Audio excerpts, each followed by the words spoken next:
BJP वाला पानी के बगैर एक दिन रह सकता है, लेकिन मुसलमान शब्द बोले, पाकिस्तान शब्द बोले, वो अपना एक सांस भी नहीं ले सकता। बीजेपी नहीं बोल रहा है कि हम मेरी भी टीम है। जो नकली समाजवाद है, धोखेबाज समाजवाद है, जो मुसलमान का वोट लेके 70 साल मुसलमान को नीचे रखा, बैकवर्ड कर दिया, मतलब एक दलित से भी बदतर बना दिया। हमारे नेता बोल दिए असदुद्दीन ओवैसी साहब कि कांग्रेस और बीजेपी को छोड़ के हम सभी से अलायंस करने को तैयार है। ये आरएसएस बजरंग दल को बढ़ाया, फुलाया, बढ़ाया, सब कांग्रेस ने बढ़ाया। ये लालू जी मलाई खाएं, जेल जाए शहाबुद्दीन। आप देख रहे हैं प्राइम इंडिया न्यूज़ में हूं मोहम्मद आसिफ। तो अभी यूपी में चुनाव हो रहा है और इसी के साथ 4 और राज्यों में चुनाव है और इसका कल जो है वोटिंग भी है सेकंड चरण का। और इसके साथ ही हम आपको बता दें कि हमारे साथ जुड़ चुके हैं MIM के इरफान कुरैशी, जो कि पटना के सब्जीबाग के रहने वाले हैं। और ये पटना में आप सदस्यता अभियान चला रहे थे, यूपी में चुनाव है तो पटना में चलाने की क्या कुछ ज़रूरत पड़ गई? देखिए, सदस्यता हम लोग पूरे देश में बनाएंगे, सदस्य पूरे देश में बनाएंगे। यूपी चुनाव से इससे कोई मतलब नहीं है। जब हम लोग सब्जीबाग में सदस्यता अभियान चलाएं तो हज़ारों लोग इसमें जुड़े जी। और ये आपको हम डायरी दिखा रहे हैं, इसमें हज़ारों हिंदू मुस्लिम जुड़े। इससे ये समझ आता है कि ये पार्टी में, पहले तो मैं बता देता हूँ आपको कि हिंदू मुस्लिम सिख ईसाई सभी की पार्टी है, सिर्फ मुस्लिम की पार्टी नहीं है। ये संविधान की बात करने वाली पार्टी है। और इस डायरी में और इस रसीद में कितने हिंदू की कल हमने कुम्हरार विधानसभा से सदस्य बनाए। तो पहले ही बता देते, ये पार्टी सभी की है। जो संविधान को मानता है उसकी है, जो आरएसएस के संविधान को मानता है उसकी ये पार्टी नहीं है। जो भारत का संविधान मानते हैं उनकी ये पार्टी है। लेकिन जो अभी चुनाव को देखते हुए जो मुद्दा बनना चाहिए था वो विकास का बनना चाहिए था, या फिर कोविड के कारण जो है लोगों का बिजनेस ठप हो चुका है, रोजगार जा चुका है। लेकिन अभी जो मुद्दा बन रहा है वो हिजाब का बन रहा है, भगवा चोला का बन रहा है। तो इसको कैसे देखते हैं आप? ये तुष्टीकरण की राजनीति है और कुछ नहीं है। बीजेपी का कोई अपना वोट है ही नहीं। वो सिर्फ हिंदू मुस्लिम पाकिस्तान बगैर किए उसका कोई वोट जनाधार है ही नहीं। बीजेपी वाला पानी के बगैर एक दिन रह सकता है, लेकिन मुसलमान शब्द बोले, पाकिस्तान शब्द बोले, वो अपना एक सांस भी नहीं ले सकता। संविधान उसके मुंह से नहीं निकल सकता है। लेकिन असदुद्दीन ओवैसी पे भी तो यही आरोप लगता है कि सिर्फ मुसलमानों की बात करते हैं और जो है अदर कास्ट का बात नहीं करते हैं वो। नहीं, फिर बोल रहे मुसलमान की बात नहीं, वो पूरा संविधान की बात करती है। अब आइए कि स्पेशल मुसलमान की बात नहीं, पिछड़ा, अति पिछड़ा, बैकवर्ड मुस्लिम सभी को की बात करते हैं। जो पिछड़ा हुआ, जिसको दबाया जा रहा, दबे कुचले की आवाज़ है असदुद्दीन ओवैसी, दबे कुचले की आवाज़ है। अब रहा मुसलमान के साथ अन्याय होता रहा है, जैसे वो गुजरात दंगा हो, मुजफ्फरनगर हो, या कोई भी मुद्दा हो, हर न्याय मिला नहीं। बाबरी मस्जिद तोड़ दिया गया, गिरा दिया गया, न्याय ढंग से नहीं मिल पाया। तो इसके लिए अगर हम विरोध, अगर आवाज़ नहीं उठाएंगे गलत का, तो इंसाफ मिलेगा कैसे? इंसाफ मिलने के लिए मुसलमान का आवाज़ उठाते हैं और दलित का आवाज़ उठाते हैं, बैकवर्ड का आवाज़। जो पिछड़ा जात जिसको बीजेपी और आरएसएस वाला दबाना चाह रहा, कुचलना चाह रहा, उसकी आवाज़ बन के निकल रहे हैं ओवैसी साहब। इसी के साथ लेकिन आप कह रहे हैं कि दबे कुचलों की जो है बात करते हैं, सभी जाति सबकी बात करते हैं, वो भारत के हर लोगों की बात करते हैं। लेकिन जो एक सबसे बड़ा आरोप लगता रहा है, या फिर बीजेपी को छोड़ दे तो हर एक अन्य पार्टी, सपा हो, मायावती की पार्टी हो, हर पार्टी के तरफ से ये आरोप लगाया जा रहा है। उनके कार्यकर्ता भी बोलते हैं कि ये जो है बीजेपी की बी पार्टी है। मतलब इसको आप कैसे देखते हैं? ये बीजेपी की बी टीम बोलने वाले को डर है कि जो आज तक खास के बी टीम बोलेंगे। बीजेपी नहीं बोल रहा है कि हम मेरी बी टीम है। जो नकली समाजवाद है, धोखेबाज समाजवाद है, जो मुसलमान का वोट लेके 70 साल मुसलमान को नीचे रखा, बैकवर्ड कर दिया, मतलब एक दलित से भी बदतर बना दिया, वो डरा रहा है कि बीजेपी का टीम है जिसमें मेरा वोट चल ना जाए। बीजेपी का बी टीम कैसे है? हमने तो बोला था अखिलेश यादव को कि भाई गठबंधन कर लो। हमारे नेता बोल दिए असदुद्दीन ओवैसी साहब कि कांग्रेस और बीजेपी को छोड़ के हम सभी से अलायंस करने को तैयार है। जब ये लोग को मुसलमान सिर्फ 1-2 को चाहिए। कांग्रेस में क्या बुराई है? कांग्रेस से क्यों नहीं करना चाहिए? जबकि आप तो कांग्रेस के साथ 2012 तक रहे हैं। रहा, ये हमारी थोड़ी सी चूक हो गई थी, समझ नहीं पाए थे। बाद में लगा कि जब हम लोग ने समझा बुझा तो लगा कि सबसे ज़्यादा जो आज दलित से बदतर स्थिति में मुसलमान है, इसका सबसे बड़ा मेन है कांग्रेस। क्योंकि 70 साल बीजेपी राज नहीं किया है, 70 साल राज किया कांग्रेस। ये आरएसएस को फलाया फुलाया बढ़ाया किसने? ये आरएसएस बजरंग दल को बढ़ाया फुलाया बढ़ाया सब कांग्रेस ने बढ़ाया, इसलिए हम लोग कांग्रेस का विरोध किया। अब आज क्षेत्रीय दल की बात, तो जैसे यूपी में चुनाव था, अखिलेश यादव को बोला नहीं आए। बिहार में चुनाव था, तेजस्वी यादव को बोला नहीं आए। अरे भैया, जब आप आइएगा नहीं तो मेरा अधिकार है, हमको चुनाव आयोग से मिला हुआ है, हम चुनाव लड़ेंगे जीतेंगे इंशाअल्लाह ताला। रही बात आप लोग की, तो आप मत आइए। अब इनको ये अखिलेश यादव सब पार्टी से अलायंस करेंगे, लेकिन दाढ़ी टोपी वाले से इनको बहुत दिक्कत है। दाढ़ी टोपी वाले से नहीं करते। क्या दिक्कत है, क्या परेशानी आपको लगता है कि हो सकती है दाढ़ी टोपी वाले से? क्योंकि मुसलमान को बस गुलाम, इनके पार्टी का गुलाम बन के रखना है। और असुद्दीन ओवैसी बोलते हैं कि जिसका जितना हिस्सेदारी उसका उतना भागीदारी। हम लोग, असुद्दीन ओवैसी साहब ने बोला कि हम लोग 19% यूपी में हैं मुसलमान और 8% यादव। जब 8% वाला जब मुख्यमंत्री बन सकता है तो 19% वाला उप मुख्यमंत्री क्यों नहीं बन सकता? लेकिन MY समीकरण जो बन रहा है, जो देखा गया बिहार के चुनाव में भी MY समीकरण की खासा बात होती है। यादव मुस्लिम भाई भाई की जो नारा दिया जाता है यादवों के तरफ से या मुसलमानों के तरफ से, तो ये कहीं ना कहीं तो उसका मिलाव के कारण ही जो है सपा हो चाहे RJD हो, ये सब पार्टी जो है अभी सत्ता में आ पा रही।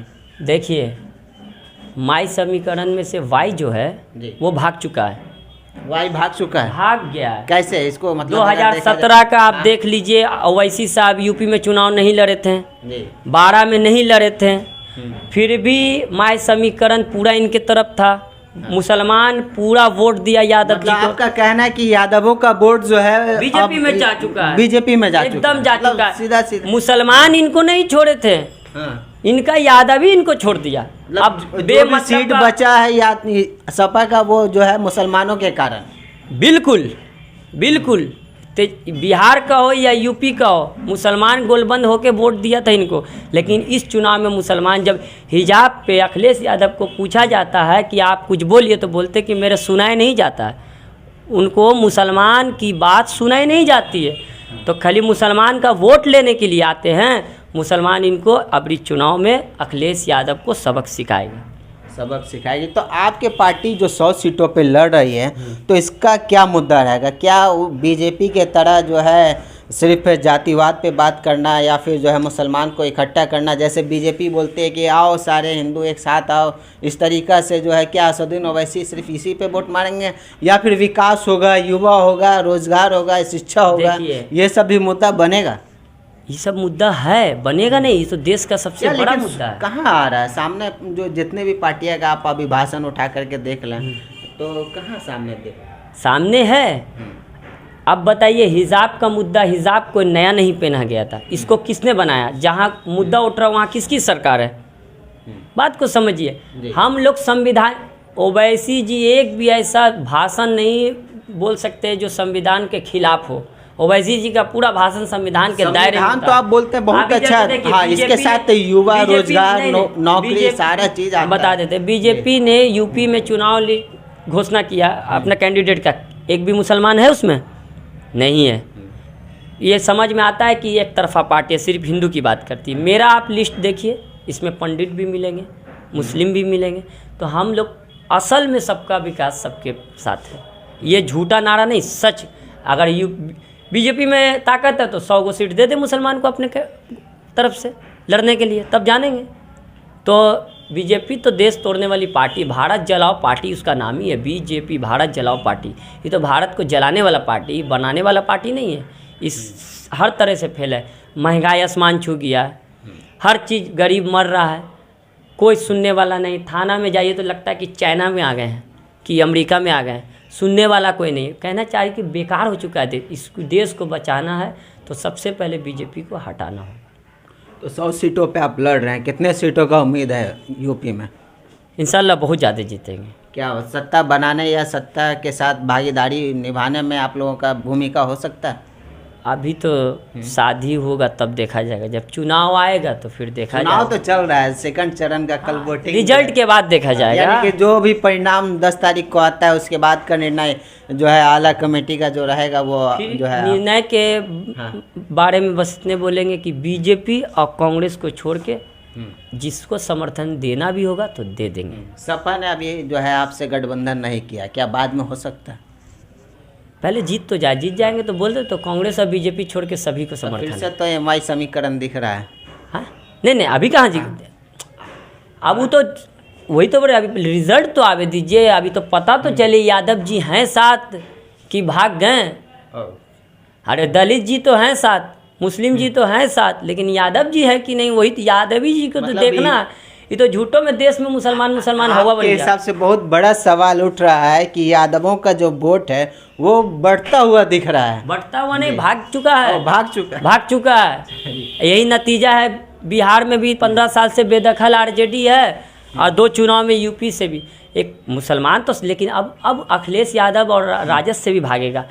कई उदाहरण है, पता है ये सरकार अखिलेश यादव का जेल जाते हैं, आपको जाके आजम खान बकरी चोरी में, ये बड़ा बड़ा रोड बनाए अखिलेश यादव, वो जेल नहीं गए और उनका एक मिनिस्टर जेल जाता है मुसलमान के नाम पे।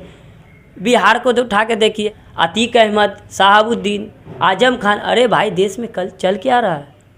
हिजाब का कौन बताइए, हिजाब को लेके कोई भी मामला था वो अलग है, देश में कानून है, कोर्ट है। ये क्या ड्रामा है कि 10 लोग आ गया, 100 लोग और एक लड़की को जय श्री राम घेर लेना, उस पर तो FIR होना दे अज्ञात लोग पे, जो अभी तक नहीं हुआ देश में। तो आपके पार्टी की तरफ से क्या कदम उठाया गया? हम लोग के पार्टी की तरफ से विरोध हो रहा है पूरे देश में, और दूसरा पार्टी चुप्पी ले ली है। अखिलेश यादव से मीडिया ने सवाल पूछा, आप लोग ने सवाल पूछा, बोला कि हम नहीं जानते, मेरे आवाज़ नहीं जा रहा। मुसलमान का मुद्दा है तो आवाज़ नहीं जा रहा, खाली मुसलमान का वोट इनके बाप का जागीर है, खाली वोट दे दें। अब हम लोग वोट देने वाले नहीं हैं, अब हम लोग को सत्ता में हिस्सेदारी चाहिए।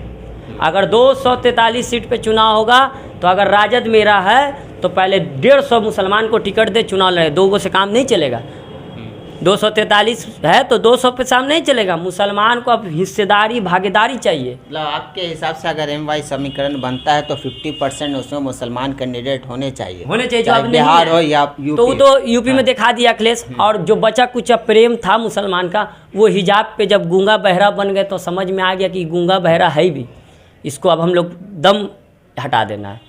अब रहा कि हम लोग चुनाव जीतेंगे तो हम लोग गरीब, खाली मुसलमान ही का नहीं, अभी हम क्या बोले, मुस्कान वो लड़की का नाम था जिसको भगवा लोग ने ये किया, भगवा गुंडा, हम लोग उसको भगवा गुंडा बोलते हैं।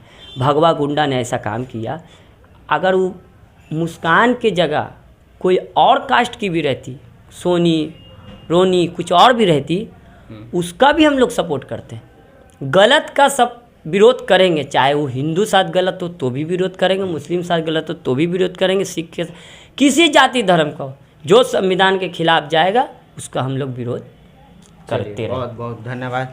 तो ये सारा जो मुद्दा अभी चुनाव के टाइम में आ रहा है, वो भगवा का हो चाहे हिजाब का हो, इसी के साथ जो है अभी का मुद्दा बनना चाहिए था, लेकिन रोज़गार बनना चाहिए था, जॉब हो चाहे बिजनेस, अभी जो कोरोना के कारण ख़त्म हो चुका है। और इसके साथ बहुत सारे मुद्दे हैं अनेकों जो इसके अलावा भी बन सकते थे, लेकिन यूपी में सेकंड चरण का जो वोटिंग कल है और उसके बावजूद जो है आज तक का बना है मुद्दा, वो देखा जाए तो एक तरीक़ा से धार्मिक होता जा रहा है। चाहे वो भाजपा की बात करें या फिर MIM की बात करें या सपा की बात करें, हर तरफ जो है युवाओं के लिए कुछ दिख नहीं रहा है। हालांकि सपा ने तो बोला है कि जो है 10 लाख नौकरियां देंगे, लेकिन क्या कुछ रोड मैप है ये अब तक कोई डिसाइड नहीं किया है। और जहां तक बात करते हैं MIM की, तो MIM तो खैर बोल रही है कि हमने सबका ख्याल रखा है और हमारी जो पार्टी है जो इसमें जो खड़े हुए हैं हर कास्ट, हर धर्म के लोगों को हमने टिकट दिया है। वहीं बीजेपी की अगर बात की जाए